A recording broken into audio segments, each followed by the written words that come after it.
Bismillahirrahmanirrahim. Assalamualaikum warahmatullahi wabarakatuh. Selamat bertemu kembali dengan pelajaran fisika. Kesempatan sekarang ini kita akan membahas soal-soal yang diberikan pada pembelajaran sebelumnya, tetapi tidak semua soal akan dibahas. Untuk soal-soal yang oleh kalian dikerjakan dengan relatif sempurna, itu tidak dibahas lagi. Hanya materi-materi yang perlu sedikit pendalaman agar kalian lebih memahami lagi yang akan kita bahas. Jadi soal yang sering ditanyakan kemarin itu adalah soal nomor 5 karena katanya tidak ada jawabannya. Jadi soalnya dikatakan ada sebuah kawat yang memiliki hambatan 10 ohm saat suhunya 20 derajat Celcius. Kalau koefisien suhu si kawat tersebut 0,004 per derajat Celcius, berapakah hambatannya saat 1000 derajat Celcius? Begitu soal yang ada di soal kemarin. Sebenarnya bukan 1000 derajat Celcius, tetapi seharusnya adalah 100 derajat Celcius, tetapi tidak menjadi masalah kalau kalian mengerjakan dengan suhu akhirnya 1000 derajat Celcius pun tidak jadi masalah karena yang ibu lihat adalah cara penyelesaiannya, ya. Jadi ini hanya sekedar variabel, jadi berapapun tidak menjadi masalah. Yang penting penyelesaian seperti ini menggunakan persamaan seperti ini. Jadi dianggap tidak ada masalah. Jadi boleh 1000, boleh 100 pengerjaannya. Malah ada beberapa dari kalian yang mengajarkan dua-duanya. Ya. Kemudian sebelum kita masuk ke soal pembahasan beberapa rangkaian seri paralel, kita pahami dulu tentang ciri dari rangkaian seri dan ciri dari rangkaian paralel. Jadi kalau kalian memiliki beberapa buah komponen listrik disusun secara seri murni, misalnya dalam kasus ini komponen listriknya adalah resistor. Jadi ada 3 buah resistor disusun secara seri murni, misalnya ini. Jadi seri semua. Ada R1, 2, dan 3, kemudian pada rangkaian tersebut mengalir arus listrik sebesar 2 ampere. Nah, ciri daripada rangkaian seri, dia memiliki arus listrik yang sama besar, artinya bahwa arus yang melalui R1 akan sama besar dengan yang melalui R2, akan sama besar dengan R3, akan sama besar dengan I total. Kalau kita katakan yang 2 ampere ini adalah yang I total. Jadi kalau demikian karena I-nya adalah 2 ampere maka R1 juga adalah 2 ampere, demikian juga untuk 2 dan R3. Jadi kalau misalnya di sini ada 5 buah hambatan disusun secara seri, maka kelima-limanya juga akan memiliki hambatan yang sama dengan 2 ampere. Kalau misalnya ini adalah 5 ampere arusnya, berarti arus yang melalui R1 akan sama dengan yang melalui R2, akan sama dengan R3 sama-sama 5 ampere, ya. Tapi untuk ciri yang selanjutnya kita akan bicara tentang tegangannya. Jadi kalau misalnya ada 2 buah resistor disusun secara seri dihubungkan dengan sumber tegangan 10 volt. Nah, ciri daripada rangkaian seri itu si tegangannya itu dibagi. Ya, jadi membagi tegangan. Jadi kalau ini 10 volt, kemudian tegangan di antara kaki R1 itu adalah 6 volt, maka pada R2 pasti 4 volt. Karena yang 10 ini dibagi yang 1 6 jadi 4, jadi 6 ditambah 4 10. Jadi kalau misalnya R1-nya, tegangan pada R1-nya adalah 2 volt, berarti pada R2-nya adalah 8 volt. Contoh yang lain ini adalah 3 buah rangkaian seri, ya. 3 buah resistor dirangkai secara seri, maksudnya kemudian dihubungkan dengan sumber tegangan 12 volt.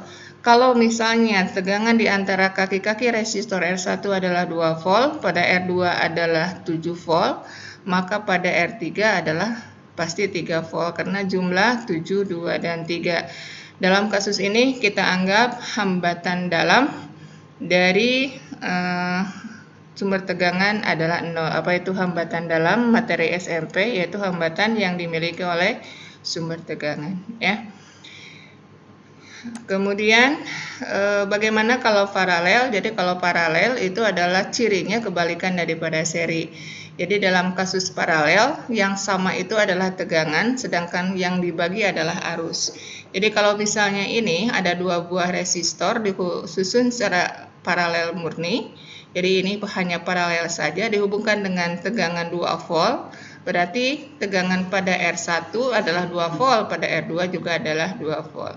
Kalau ini V-nya, V sumber tegangannya adalah 10 volt, berarti tegangan pada R2 10 volt, tegangan pada R1 juga adalah 10 volt.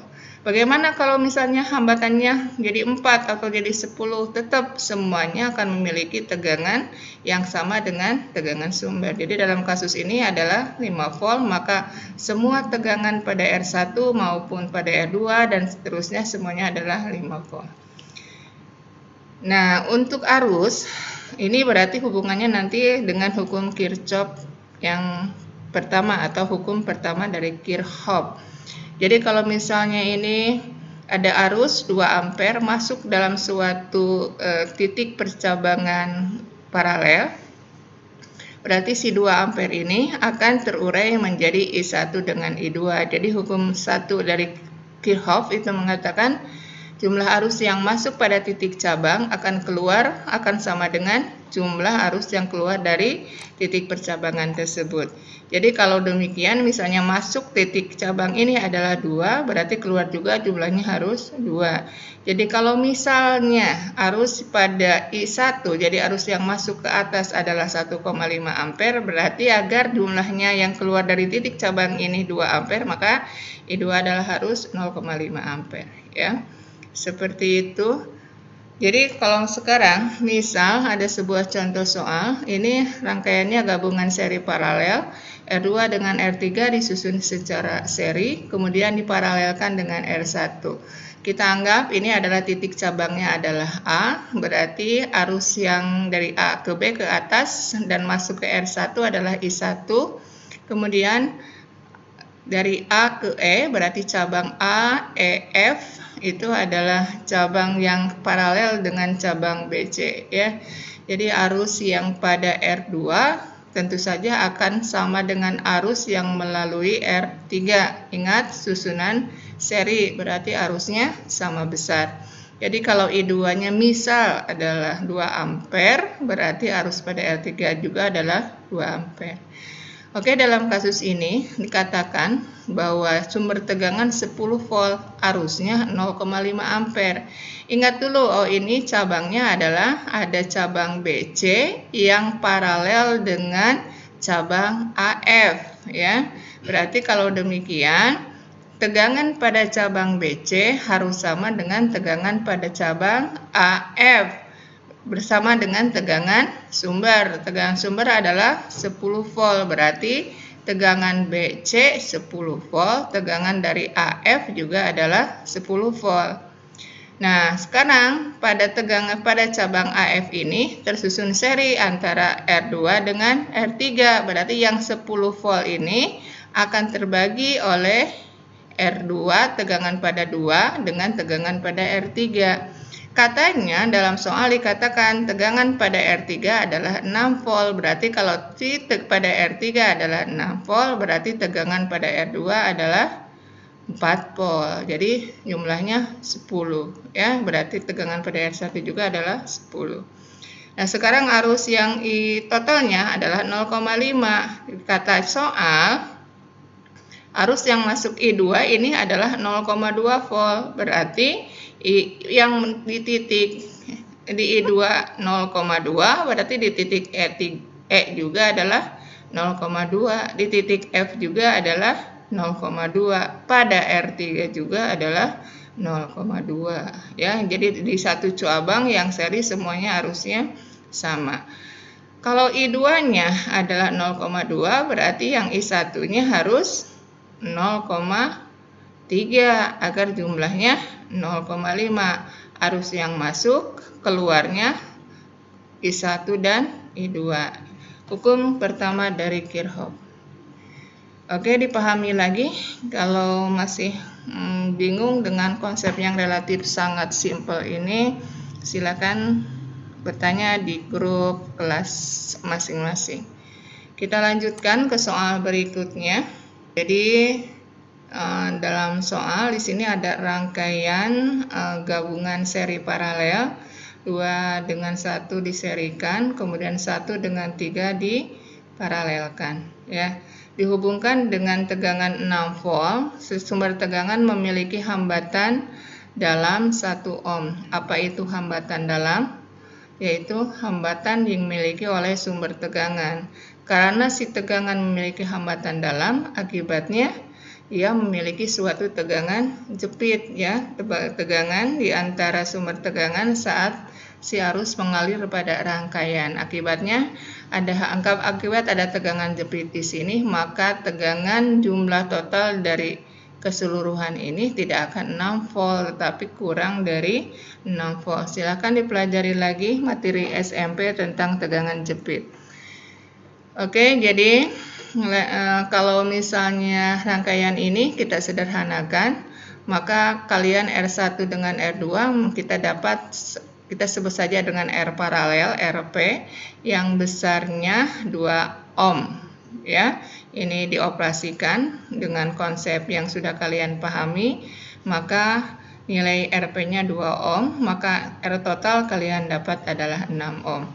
Jadi untuk kalian cari arah besar arus yang melalui rangkaian, berarti arus yang melalui rangkaian adalah 1 ampere. Mengapa? Karena I-nya total, maka perbandingannya kita bolak-balik rumus ohm, hukum ohm, berarti V per R. Karena ininya total, maka V-nya dari sumber yaitu 6 volt, R-nya R total. Untuk mencari R total jangan lupa harga R kecil atau hambatan dalam kita masukkan juga, karena ini juga adalah sama-sama hambatan yang ada di dalam rangkaian, ya. Jadi bukan hanya R hambatan dari resistor saja untuk mencari R total, tetapi hambatan dalam juga harus disertakan. I totalnya adalah 1 ampere. Kemudian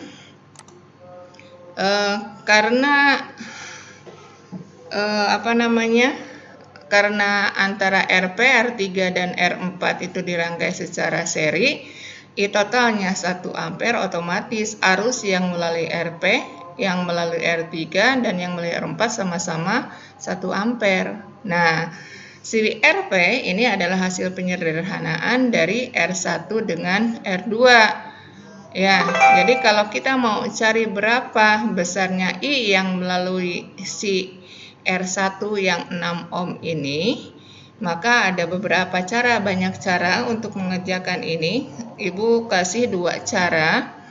Cara yang pertama berarti kita menggunakan konsep sifat atau ciri daripada paralel.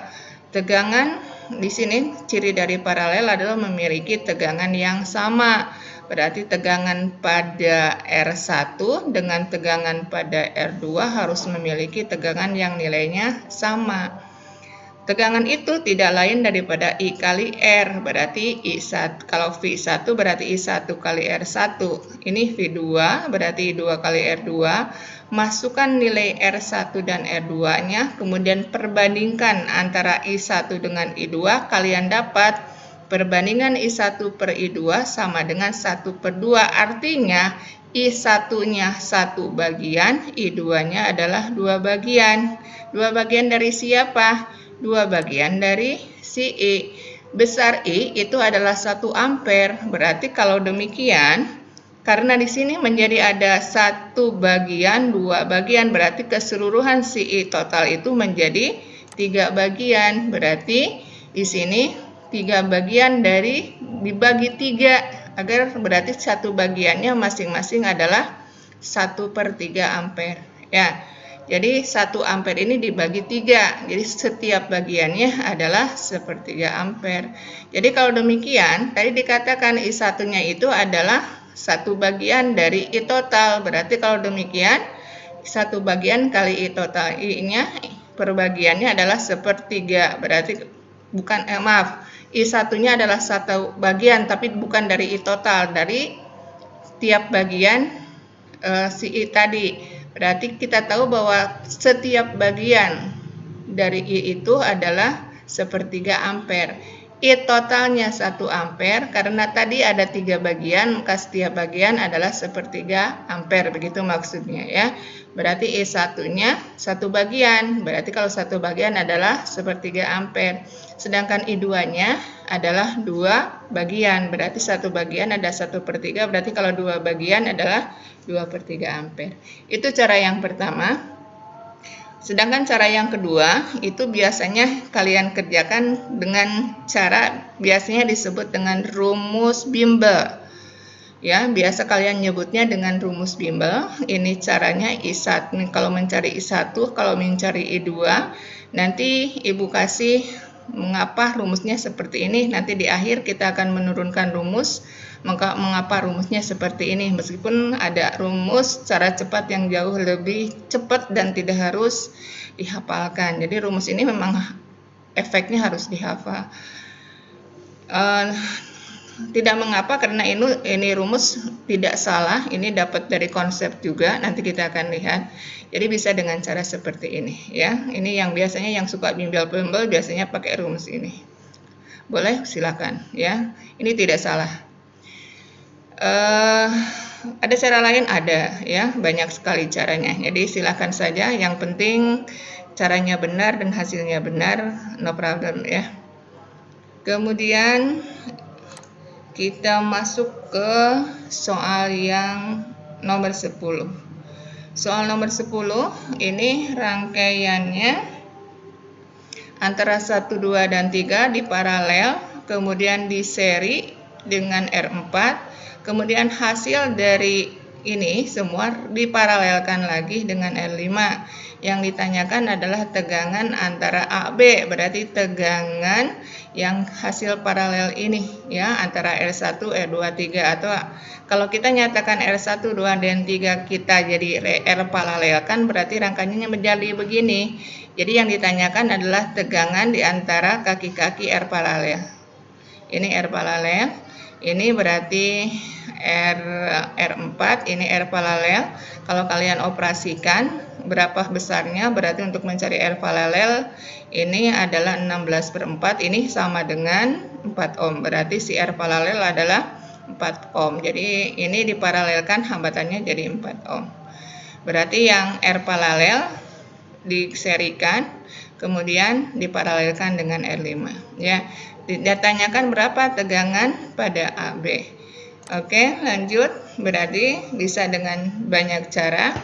Jadi cara yang pertama kayak tadi lagi, berarti antara RP dengan R4 kita sederhanakan lagi, berarti serikan antara RP dengan R4. Jadi kalau ini 4, ini 8, berarti R seri jadi 4 ditambah 8, jadi 12 ohm. Maka kalian dapat ini R seri antara RP dengan R4 12 ohm diparalel murni dengan R5. Berarti kalian sekarang sepertinya memiliki 2 buah resistor, atau enaknya begini, kalian anggap kalian hanya memiliki 2 buah resistor yang disusun secara paralel gitu ya.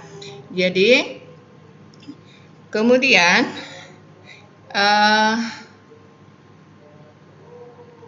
kemudian ini karena disusun secara paralel, apa ciri daripada paralel, kan begitu ya. Apa cirinya? Nah, cirinya bahwa tegangannya memiliki tegangan yang sama, berarti tegangan pada yang cabang RS dengan tegangan pada yang R5 akan sama besar.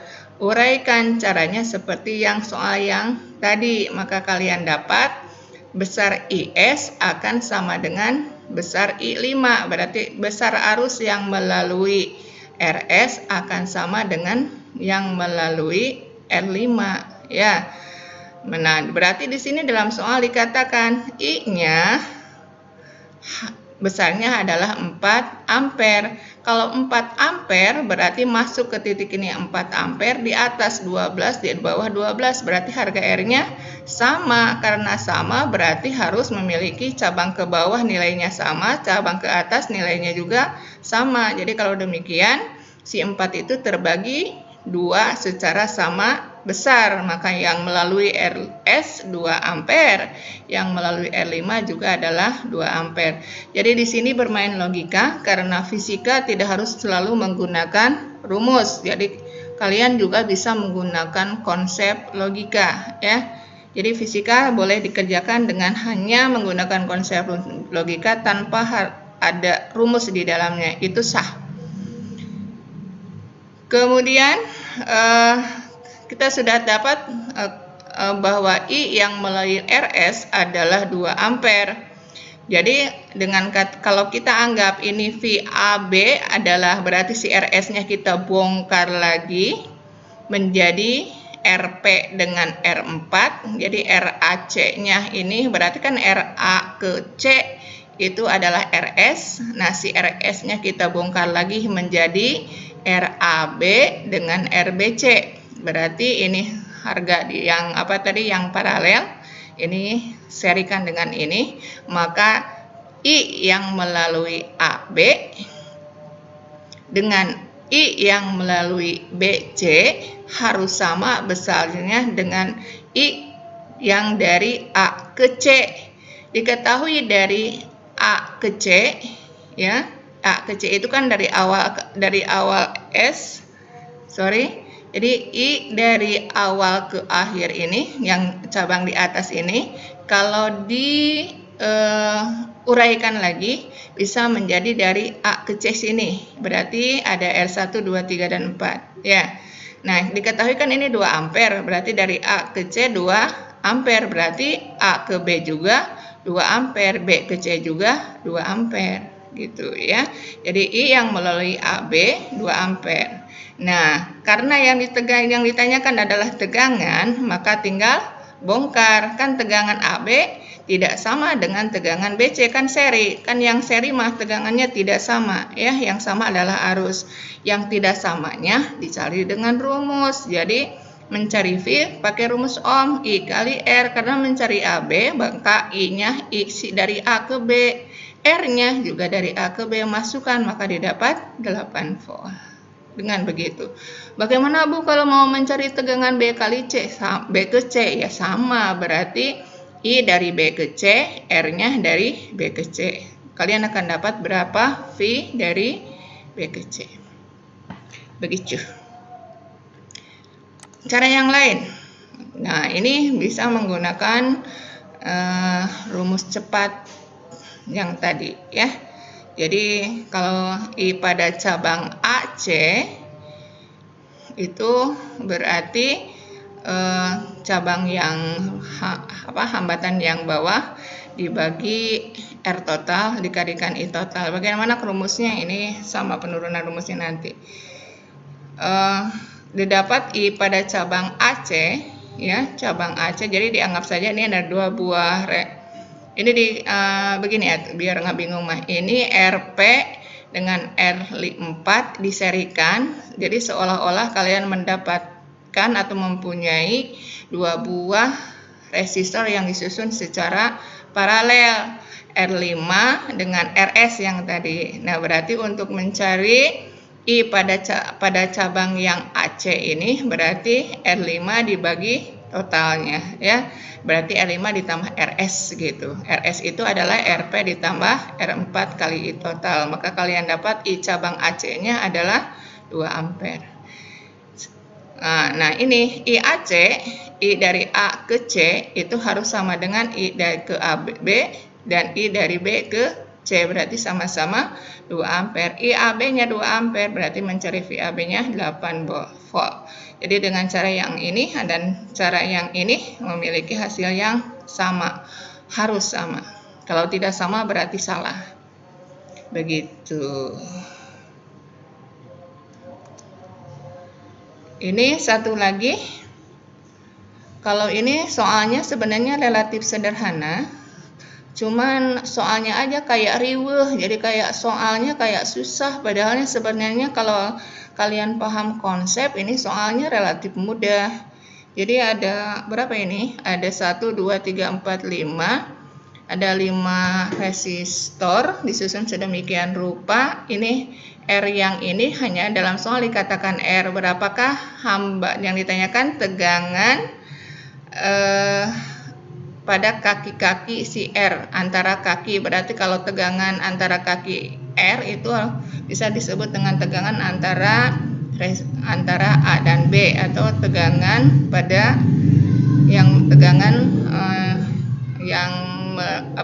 tegangan si pada resistor ini gitu ya. Ada salah satu dari kalian menanyakan apa yang dimaksud dengan kaki di antara dua kaki resistor. Kan resistor itu ada kaki, berarti tegangan antara kaki-kaki resistor, berarti tegangan antara A dan B gitu ya. Oke, berarti ini bisa disederhanakan rangkaiannya seperti ini. Ini berarti kalau misalnya ini cabang yang atas kita sebut sebagai cabang AC, gambarnya terlalu kecil. Kemudian cabang yang tengah kita sebut cabang ST, cabang yang bawah kita cabang PQ. Kita jumlahkan, operasikan dengan konsep penjumlahan resistor, berarti ini 20 ohm, ini 30, berarti ini 60, berarti R totalnya kalian dapat berapa? Kalian dapat R totalnya dengan konsep apa perlu apa tidak mencari R total. Jadi karena yang ditanyakan adalah V dari A ke B ya. Oke, jadi di dalam soal dikatakan pada cabang PQ itu arusnya adalah 0,3 ampere atau 300 miliampere. Ini ada 20 ohm, berarti kan kalau I-nya ada, R-nya ada, kalian bisa mencari V dari PQ. Karena konsepnya kalau tegangan pada PQ ketahuan, kalian akan tahu tegangan pada ST, akan tahu tegangan pada AC. Karena mereka disusun secara paralel, tegangannya pasti sama. Nah, arusnya 300 miliampere. Miliampere kan harus dikonversikan dulu ke ampere. Berarti 0,3 ampere. 0,3 R PQ, karena kita mencari V PQ, maka R-nya juga dari P ke Q. Ini 20, kalian dapat 6 volt. Berarti tegangan pada cabang PQ 6 volt sama dengan tegangan pada cabang ST 6 volt juga, sama dengan tegangan pada AC 6 volt. Nah, sekarang soalnya dikatakan cabang titik atau tegangan AB itu ada pada cabang AC. Kita bongkar, kita fokus pada cabang AC. AC berarti yang atas sini. Berarti cabang AC itu adalah tersusun daripada si R yang 30 dengan R yang lainnya yang 30. Jadi kalau kita misalkan ini A, B, C, berarti kalian mencari tegangan dari A ke B sini, gitu ya. Kan tadi dikatakan tegangan dari A ke C itu adalah 6 volt. Tegangan totalnya 6 volt. Ini kan diserikan. Kalau diserikan berarti arusnya sama. Ya, tegangannya dibagi. Ini tegangan A ke C-nya 6 volt. Ini masing-masing R-nya atau hambatannya sama. Berarti kalau demikian, yang 6 volt itu dibagi sama rata antara R yang ada di AB dengan R yang di BC. Berarti kalau demikian, VAB-nya sama dengan VBC. Kalau ini 6 volt, berarti ini 3 volt, ini 3 volt. Caranya begitu. Kalau misalnya V total A ke C adalah 10 volt, berarti karena ini sama besarnya, berarti jadi 55 begitu. Ya, dalam kasus soal ini berarti 33. Begitu caranya, bisa lebih cepat. Oke, berarti soal sudah terbongkar semuanya. Yang tidak paham harus banyak membongkar soal lagi ya, tanpa disuruh. Silahkan mencoba-coba. Fisika adalah pelajaran yang harus banyak mengerjakan soal, jadi bukan dihafal tetapi dipahami ya. Pelajaran fisika adalah pelajaran eksak, pemahaman Kalian akan paham kalau kalian semakin banyak mencoba soal. Oke, seperti yang telah dijanjikan, bagaimana itu rumus cepat dari bimbel itu sampai didapat. Konsepnya sebenarnya sangat sederhana, nak. Ini ada 2 buah resistor disusun paralel sehingga dapat soal yang tadi rumus cepat. Konsepnya tetap, berarti V1 sama dengan V2 ini. Berarti sama dengan V total. Jadi V total itu tegangan yang sumber, kalau ini 5 volt, tegangan sumbernya berarti V di sini 5 volt, ini 5 volt. Karena dalam soal biasanya yang diketahui adalah I total, kemudian mencari I yang melalui R1 atau melalui R2, berarti kita harus membandingkan antara entah itu I1 dengan I total atau I2 dengan I total. Karena biasanya yang ditanyakan adalah I1 jika I totalnya diketahui gitu, atau I2 yang ditanyakan I totalnya diketahui. Maka kita bandingkan antara I1 per I total atau I2 per I total. Dalam kasus ini berarti kita masukkan I1 per I total. Ya, kita contohkan misalnya kita mencari I1. Kalau kalian mau mencari I2 berarti kalian bandingkan I2 dengan I total. Jadi kita ambil salah satunya. I itu adalah V per R, berarti kalian operasikan V1 dengan V total itu sama, berarti kita operasikan, kita dapat sana ini adalah RT per R1. Jadi kalau kita bandingkan berarti persamaan I1 per I total itu sama dengan R total per R1. Maka kalian dapat persamaan ini. Ini adalah salah satu rumus cepat juga. Saya tidak tahu mengapa rumus ini jarang sekali dipergunakan di bimbel ya, padahal menurut Ibu ini relatif lebih mudah. Kemudian ini yang dibongkar lagi. Mau mencari R total bagaimana? Berarti kalian cari 1 per R total. Ini mencari R total, berarti kalian operasikan, berarti R totalnya itu adalah seperti ini. Masukkan harga R total ke dalam rumus ini, maka kalian dapat operasinya seperti ini. Ini adalah harga R totalnya. Ya, berarti operasikan, maka kalian dapat rumus dari bimbel tersebut. Katanya ini adalah rumus cepat. Kelemahan dari rumus cepat adalah tidak universal, tidak bisa dipergunakan untuk semua kasus ya. Jadi akan lebih mudah kalau kalian lebih paham konsep daripada kalian mengingat rumus. Oke. Bagaimanapun terserah kalian. Silahkan menggunakan persamaan yang mana saja, karena semua persamaan selama berdasar kepada konsep yang besar itu pasti adalah persamaan yang benar. Akhir kata berarti pembelajaran hari ini sudah selesai. Untuk hari ini atau untuk pembelajaran hari ini tidak dibebani tugas, kalian free untuk mengerjakan tugas ya. Jadi tugasnya kita lanjut untuk pertemuan minggu depan ya. Oke.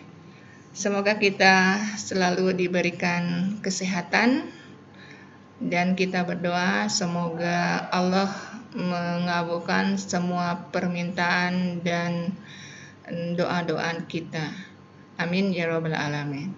Assalamualaikum warahmatullahi wabarakatuh.